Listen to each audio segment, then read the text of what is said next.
Hello friends, ಇವತ್ತು ನಾವು ನೋಡಕ್ ಹೋಗ್ತಿರೋದು ಕೊರಿಯನ್ ಆನಿಮೇಟೆಡ್ ಸೀರೀಸ್ ಆದ ಸೋಲೋ ಲೆವೆಲಿಂಗ್ ಸೀಸನ್ 1 ಎಪಿಸೋಡ್ 1 ಬಗ್ಗೆ ಇವತ್ತಿನ ವಿಡಿಯೋನಲ್ಲಿ ನೋಡೋಣ.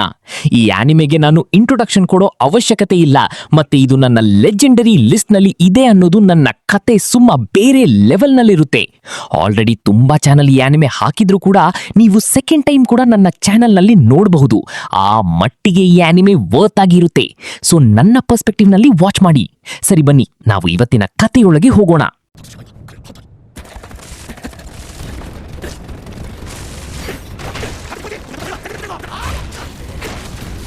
ಹೋಗ್ತು, ನಾನು ಸಾಯ್ತೀನಿ ಈಗ ಅಂತ ಒಬ್ಬ ನೋಡ್ತಾ ಇದ್ರೆ ಟಕ್ಕನೆ ಆ ಎಮ್ಮೆ ಬಂದು ಅಟ್ಯಾಕ್ ಮಾಡಿದಾಗ ಗಾಯ ಆದವನಿಗೆ ಒಬ್ಬ ಬಂದು ಹೀಲಿಂಗ್ ಮಾಡೋಕೆ ಶುರು ಮಾಡ್ತಾನೆ. ನನ್ನ ಗಾಯ ಇನ್ಸ್ಟೆಂಟ್ ಆಗಿ ಹೀಲ್ ಆಯ್ತು. ಇವರು ಒಬ್ಬ ಎಸ್ ರ್ಯಾಂಕ್ ಹೀಲರಾ ಅಂತ ಅವರು ನೋಡ್ತಾ ಇದ್ರೆ ಆ ಹೀಲರ್ನ ಅಟ್ಯಾಕ್ ಮಾಡೋಕೆ ಎಮ್ಮೆಗಳು ಬರುತ್ತವೆ. ಹಿಂದೆ ನೋಡಿ ಅಂತ ಗಾಯ ಆದವ ಹೇಳ್ತಾನೆ. ಕೂಡಲೇ ಆ ಹೀಲರ್ನ ಫ್ರೆಂಡ್ಸ್ ಬಂದು ಅಲ್ಲಿ ಫೈಟ್ ಮಾಡಕ್ಕೆ ಶುರು ಮಾಡ್ತಾರೆ. ಎಸ್ ರ್ಯಾಂಕ್ ಹಂಟರ್ಸ್ ಬಂದ್ಬಿಟ್ರು ಅಂತ ಬೇರೆಯವರು ರಿಲ್ಯಾಕ್ಸ್ ಆಗ್ತಾರೆ. ಇನ್ನೂ ಕೇರ್ಫುಲ್ ಆಗಿರ್ಬೇಕು ಅಂದಾಗ ನೀವ್ ನನ್ನ ನೋಡ್ಕೋತೀರಾ ಅಂತ ಗೊತ್ತು ಅಂತ ಅವನ್ ಹೇಳ್ತಾನೆ. ಈಗ ತುಂಬಾ ಸ್ಟ್ರಾಂಗ್ ಆದ ಒಂದು ವೈಟ್ ಕಲರ್ ದೊಡ್ಡ ಆಂಟ್ ಬರುತ್ತೆ. ಖಂಡಿತ ಇದು ಬಾಸ್ ಆಗಿರುತ್ತೆ ಅಂತ ಅನ್ಕೋತೀನಿ ಅಂತ ಅಲ್ಲಿರೋ ಒಬ್ಬ ಹೇಳ್ತಾನೆ. ಆ ಎಸ್ ರ್ಯಾಂಕ್ ಹಂಟರ್ಸ್ ಅದರ ಜೊತೆ ಫೈಟ್ ಮಾಡಕ್ಕೆ ಶುರು ಮಾಡ್ತಾರೆ. ಆ ಆಂಟಿನ ಕುಡುಕುನ ಅವನು ಕೈಯಲ್ಲಿ ಹಿಡಿದು ಅದನ್ನೇ ಅದರ ಮೇಲೆ ಎಸೆದು ಅದರ ಹೊಟ್ಟೆನಲ್ಲಿ ಹೋಲ್ಡ್ ಮಾಡ್ತಾನೆ. ಕೂಡಲೇ ಆ ವೈಟ್ ಕಲರ್ ಆಂಟ್ ಕರ ಇನ್ನೂ ತುಂಬಾ ಆಂಟ್ಸ್ ಆ ಕಡೆ ಬರ್ತಿವೆ. ಒಳ್ಳೆ ಟೈಮ್ಗೆ ಇವರನ್ನ ನೋಡಿದ್ವಿ ಅಂತ ಹೇಳಿ ಅವನು ಇನ್ನೂ ಸ್ಟ್ರಾಂಗ್ ಆಗಿ ಫೈಟ್ ಮಾಡಕ್ಕೆ ಶುರು ಮಾಡ್ತಾನೆ. ಅವರು ಟೈಮ್ಗೆ ಹೋಗಿದ್ದಾರೆ ಅಂತ ಅನ್ಕೋತೀನಿ ಅಂತ ದೂರದಿಂದ ಒಬ್ಬ ನೋಡ್ತಾ ಇದ್ದಾನೆ. ಗಿಲ್ಡ್ ಮಾಸ್ಟರ್ ಚಾಯ್, ನಾವು ರೆಡಿಯಾಗಿದ್ದೀವಿ ಅಂದಾಗ ಹಾಗಾದ್ರೆ ಶುರಿ ಮಾಡೋದೇನೆ ಅಂತ ಹೇಳಿ ಅವನು ಅಟ್ಯಾಕ್ ಮಾಡಕ್ಕೆ ಶುರು ಮಾಡ್ತಾನೆ. ಆ ಗಿಲ್ಡ್ ಮಾಸ್ಟರ್ ಚಾಯ್ ಅನ್ನೋವನ ಲೀಡರ್ ತರ ಇದು ಎಲ್ಲದನ್ನೂ ಕಮಾಂಡ್ ಮಾಡ್ತಾ ಇದ್ದಾನೆ. ಸುಮಾರು 10 ವರ್ಷಗಳ ಹಿಂದೆ ಈ ಗೇಟ್ಸ್ ಅನ್ನೋದು ರ್ಯಾಂಡಮ್ ಆಗಿ ಓಪನ್ ಆಗಿ ಒಳಗಿಂದ ತುಂಬಾ ಮಾನ್ಸ್ಟರ್ಸ್ ಬಂದ್ವು.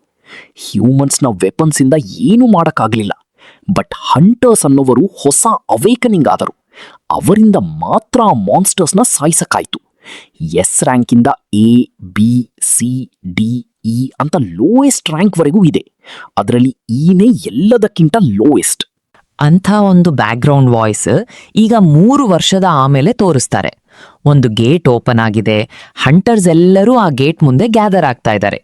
ಹೇಯ್ ಕಿಮ್, ಏನಪ್ಪ ನೋಡಿ ತುಂಬಾ ದಿನ ಆಯ್ತು ಅಂತ ಒಬ್ಬ ಬಂದಾಗ, ಹೇ ಪಾರ್ಕ್, ನೀನು ಈ ರೈಡ್ಗೆ ಬರ್ತೀಯಾ ಅಂತ ಅನ್ಕೊಂಡಿರ್ಲಿಲ್ಲ ಅಂತ ಕಿಮ್ ಕೇಳಿದಾಗ, ಏನಪ್ಪ ಮಾಡೋದು, ನನಗೆ 2ನೇ ಮಗ ಹುಟ್ಟೋಕಿದೆ, ಕಾಸ್ ಬೇಕು, ಅದಕ್ಕಾಗಿ ಈ ರೈಡ್ಗೆ ಬಂದಿದ್ದೀನಿ ಅಂತ ಪಾರ್ಕ್ ಹೇಳ್ತಾನೆ.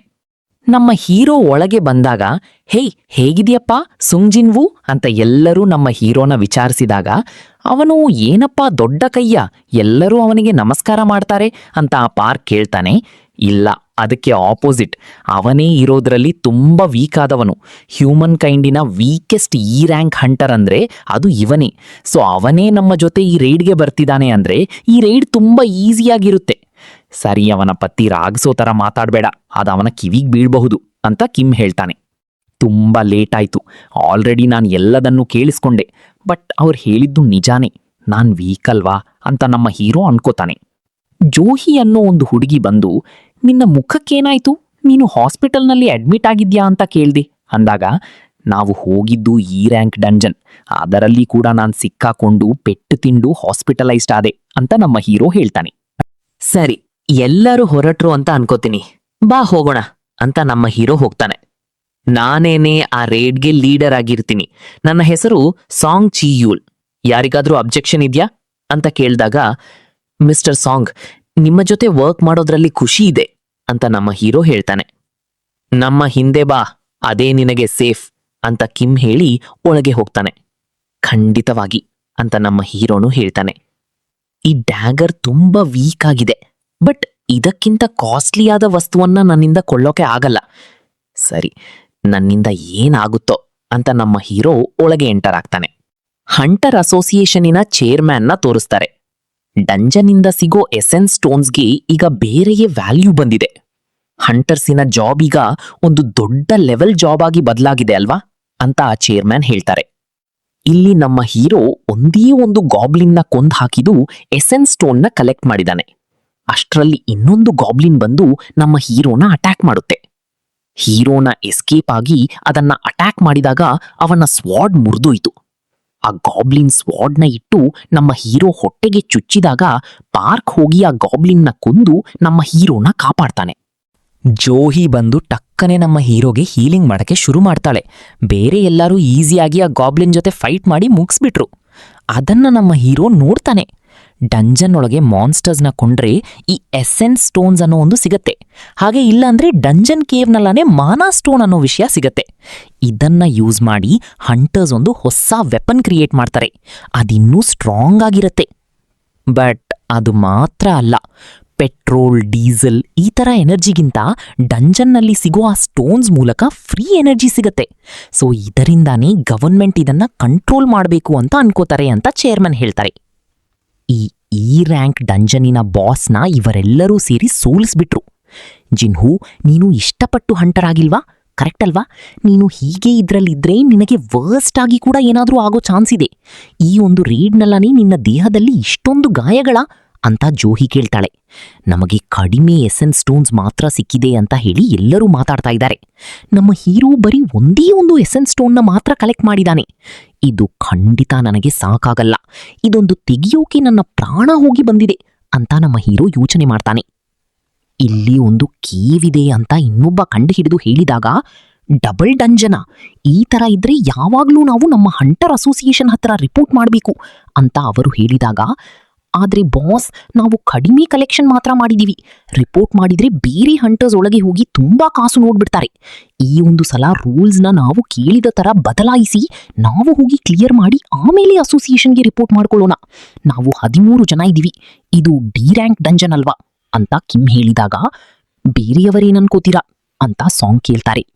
ಅರ್ಧ ಜನ ಹೋಗೋಣ ಅಂತ ಹೇಳ್ತಾರೆ, ಅರ್ಧ ಜನ ಬೇಡ ಅಂತ ಹೇಳ್ತಾರೆ. ಜೋಹಿ ಇನ್ನೂ ಬೇಡ ಅಂತ ಹೇಳಿ ಭಯ ಪಡ್ತಾಳೆ. 6 ಜನ ಬೇಕು ಅಂತ, 6 ಜನ ಬೇಡ ಅಂತ ಹೇಳ್ತಾರೆ. ಬ್ಯಾಲೆನ್ಸ್ ಇರೋದು ನಮ್ಮ ಹೀರೋ ಮಾತ್ರ. ನಿನ್ನ ವೋಟ್ನೇ ಡಿಸೈಡ್ ಮಾಡೋಕಿದೆ ಅಂದಾಗ, ಸಿಂಪಲ್ ಗಾಬ್ಲಿನ್ನ ಸಾಯಿಸೋಕೆ ಪ್ರಾಣ ಹೋಗಿ ಪ್ರಾಣ ಬಂದಿದೆ. ಆದ್ರೆ ಅಮ್ಮನ ಹಾಸ್ಪಿಟಲ್ ಖರ್ಚು, ತಂಗಿಯ ಸ್ಕೂಲ್ ಫೀಸ್ ಅಂತ ನಮ್ಮ ಹೀರೋ ಯೋಚಿಸಿ ನೋಡಿ ಒಳಗೆ ಎಂಟರ್ ಆಗೋಣ ಅಂತ ನಮ್ಮ ಹೀರೋ ವೋಟ್ ಮಾಡ್ತಾನೆ. ಹೊಸ ಅವೇಕನಿಂಗ್ ಆದ ಪೀಪಲ್ನ ತೋರಿಸ್ತಾರೆ. ಹಂಟರ್ ಅಸೋಸಿಯೇಷನ್ ಅವರು ಅವರ ಮನ ಲೆವೆಲ್ನ ಚೆಕ್ ಮಾಡಿ ನೋಡಿ ಅವರ ಲೆವೆಲ್ ಏನು ಅಂತ ID ಕಾರ್ಡ್ ತರ ಕೊಡ್ತಾರೆ.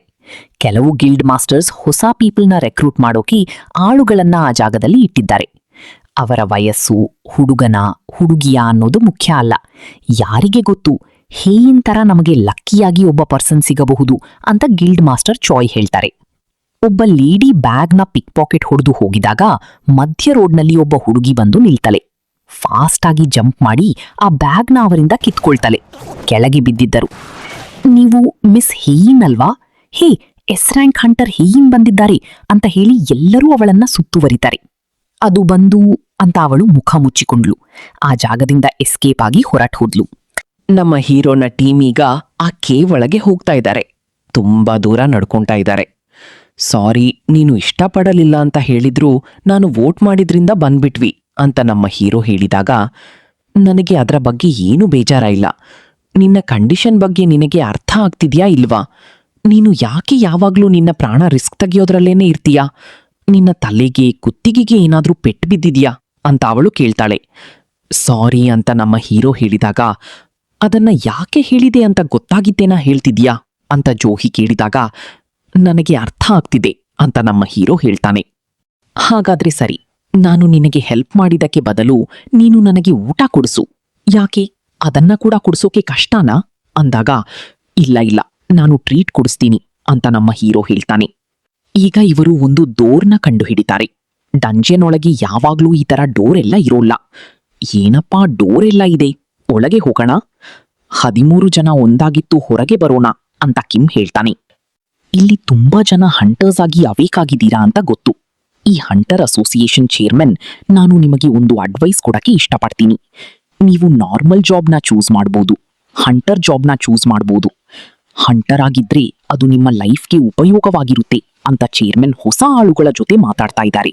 ಒಳಗೆ ಎಂಟರ್ ಆಗಾದ್ರೆ ಲೈಟ್ ಎಲ್ಲ ಬರ್ತಿದೆ ಅಂತ ಹೇಳಿ ಅವರು ನೋಡ್ತಾ ಇದ್ದಾರೆ. ಸುತ್ತಮುತ್ತ ಬರೀ ಶಿಲೆಗಳು ಮಾತ್ರ ಇದೆ. ಏನೋ ಒಂದು ಬೀಸ್ಟ್ ಕಾಣ್ತಾ ಇಲ್ಲ, ಮಾನ್ಸ್ಟರ್ ಕಾಣ್ತಾ ಇಲ್ಲ, ಮತ್ತವರೆಲ್ಲ ನೋಡ್ತಾ ಇದ್ದಾರೆ. ಇರುವ ಶಿಲೆಗಳಲ್ಲಿ ಇದೇನೇ ದೊಡ್ಡು ಅಂತ ನಮ್ಮ ಹೀರೋ ಒಂದು ಶಿಲೆನ ನೋಡ್ತಾ ಇದ್ದಾನೆ. ಮಿಸ್ಟರ್ ಸಾಂಗ್, ಇಲ್ಲಿ ಏನೋ ಬರ್ದಿದೆ ಅಂತ ಒಬ್ಬ ಹೇಳಿದಾಗ ಸಾಂಗ್ ಏನು ಅಂತ ಹೋಗಿ ನೋಡ್ತಾರೆ. ಏನ್ಷಿಯಂಟ್ ಸ್ಕ್ರಿಪ್ಟಾ? ದೇವರನ್ನ ಪೂಜಿಸಬೇಕು, ದೇವರನ್ನ ಹೊಗಳಬೇಕು ಅಂತ ಸಾಂಗ್ ಅದನ್ನ ರೀಡ್ ಮಾಡಿದಾಗ ಜಿನ್ವು ಆ ಶಿಲೆಯಾದ ಕಣ್ಣು ಅಲ್ಲಗಾಡಿತು, ಅದು ನಮ್ಮನ್ನೇ ನೋಡ್ತಿರೋ ತರ ಅನಿಸಿತು ಅಂತ ಜೋಹಿ ಹೇಳ್ತಾಳೆ. ಅದಕ್ಕೆ ಚಾನ್ಸೇ ಇಲ್ಲ, ನೀನೇನಾದ್ರೂ ಕಲ್ಪನೆ ಮಾಡ್ಕೊಂಡಿರ್ತೀಯ ಅಂತ ನಮ್ಮ ಹೀರೋ ಹೇಳ್ತಾನೆ. ಟಕ್ಕನೆ ನೋಡಿದ್ರೆ ಬಾಗಿಲಲ್ಲಿದ್ದ ಗೇಟ್ ಮುಚ್ಕೊಂಡಿದೆ. ನಾನು ಇಲ್ಲಿಂದ ಹೊರಡ್ತೀನಪ್ಪ, ನನಗಿಲ್ಲಿ ಇರೋಕೆ ಇಷ್ಟ ಇಲ್ಲ ಅಂತ ಒಬ್ಬ ಅಲ್ಲಿಂದ ಗೇಟ್ ಹತ್ರ ಹೋಗಿ ತೆಗಿಯೋಕೆ ಟ್ರೈ ಮಾಡ್ತಾ ಇದ್ದಾನೆ. ಅದಕ್ಕೊಳಗೆ ಕಿಮ್ಮು ಹೇಳೋಕ್ಕಿಂತ ಮುಂಚೆನೆ ಅಲ್ಲಿರೋ ಶಿಲೆ ಅವನ್ನ ತುಂಡಾಗಿ ಕಡಿಯುತ್ತೆ. ಎಲ್ಲರೂ ಇದನ್ನ ನೋಡಿ ಶಾಕ್ ಆಗ್ತಾರೆ. ಆ ದೊಡ್ಡ ಶಿಲೆ ಮೂವ್ ಆಗ್ತಿದೆ, ಅದರ ಜೊತೆನೆ ನಾವು ಫೈಟ್ ಮಾಡಬೇಕು ಅಂತ ಎಲ್ಲರೂ ನೋಡ್ತಾ ಇದ್ದಾರೆ. ಸತ್ತವನು ಖಂಡಿತವಾಗ್ಲೂ ನನ್ನಗಿಂತ ಸ್ಟ್ರಾಂಗಿ, ಬಟ್ ನಾನೊಬ್ಬ ಎ ರ್ಯಾಂಕ್ ಹಂಟರ್ ಅಂದ್ರೆ ನನ್ನ ಪರಿಸ್ಥಿತಿ. ಒಂದು ನಿಮಿಷ, ಈ ಶಿಲೆಗಳು ಅಲ್ಲಗಾಡಿದ್ರಿ ಅಂತ ನಮ್ಮ ಹೀರೋ ಆ ದೊಡ್ಡ ಶಿಲೆನ ನೋಡ್ತಾನೆ. ನೋಡಿದ್ರೆ ಅದರ ಕಣ್ಣು ಅಲ್ಲಗಾಡಿ ನಮ್ಮ ಹೀರೋನ ನೋಡ್ತಾ ಇದೆ. ನಾನು ಎಷ್ಟೋ ಸಲ ಸಾವನ್ನ ಫೇಸ್ ಮಾಡಿದ್ದೀನಿ. ಇರುವುದರಲ್ಲಿಯೇ ಲೋಯೆಸ್ಟ್ ರ್ಯಾಂಕ್ ಡಂಜನ್ನಲ್ಲಿ ಕೂಡ ನಾನು ಯಾವಾಗ್ಲೂ ಪ್ರಾಣಕ್ಕಾಗಿ ಹೋರಾಡ್ತಾನೆ ಇದ್ದೀನಿ. ಬೇರೆಯವರೆಲ್ಲ ಸ್ಟೋನ್ಸ್ ಕಲೆಕ್ಟ್ ಮಾಡಿ ಹೊಸ ಗೇರ್ ತಗೋತಾ ಇದ್ದರು, ಆದ್ರೆ ನಾನು ನನ್ನ ಪ್ರಾಣಕ್ಕಾಗಿ ಹೋರಾಡಿ ಹಾಸ್ಪಿಟಲ್ ಬಿಲ್ಗೆ ತುಂಬಾ ಖರ್ಚಾಗಿತ್ತು. ಹಾಗೆ ಯಾವಾಗ್ಲೂ ನಾನು ಶಾಂತಿಯಾಗಿ ವೇಟ್ ಮಾಡ್ತೀನಿ. ಯಾಕೆ ಅಂದ್ರೆ ಯಾವ ಸಿಚುವೇಶನ್ನಲ್ಲಿ ನನಗಾಗಿ ಒಂದು ಚಾನ್ಸ್ ಸಿಗುತ್ತೆ ಅಂತ ನನ್ಗೆ ಗೊತ್ತು. ತುಂಬಾ ಸಾಯೋ ಸಿಚುವೇಶನ್ನಲ್ಲಿ ನಾನು ಇದ್ರಿಂದಾನೋ ಏನೋ ಡೆತ್ನ ನಾನು ಇನ್ಸ್ಟೆಂಟ್ ಆಗಿ ಸೆನ್ಸ್ ಮಾಡಿದೆ. ಎಲ್ಲರೂ ಕೆಳಗೆ ಬಗ್ಗಿ ಅಂತ ಹೀರೋ ಹೇಳ್ತಾನೆ. ದೊಡ್ಡ ಸ್ಟ್ಯಾಚ್ಯೂವಿಂದ ಲೇಸರ್ ಬಂದು ತುಂಬಾ ಜನನ ಕೊಂಡ್ಬಿಡ್ತು. ಕೆಳಗೆ ಬಗ್ಗಿದವರು ಮಾತ್ರ ತಪ್ಪಿಸ್ಕೊಂಡ್ರು. ಇದಕ್ಕೆ ಚಾನ್ಸೇ ಇಲ್ಲ. ಎಲ್ಲರೂ ಇಲ್ಲಿ ಸಿಕ್ಕಾಕೊಂಡಿದೀವಾ? ಇಲ್ಲಿನೇ ನಾವೆಲ್ಲರೂ ಸಾಯಕ್ ಹೋಗ್ತಿದೀವಾ? ಇದನ್ನ ಎದುರಿಸಿ ನಮ್ಮಿಂದ ಗೆಲ್ಲಕ್ಕೆ ಆಗಲ್ಲ.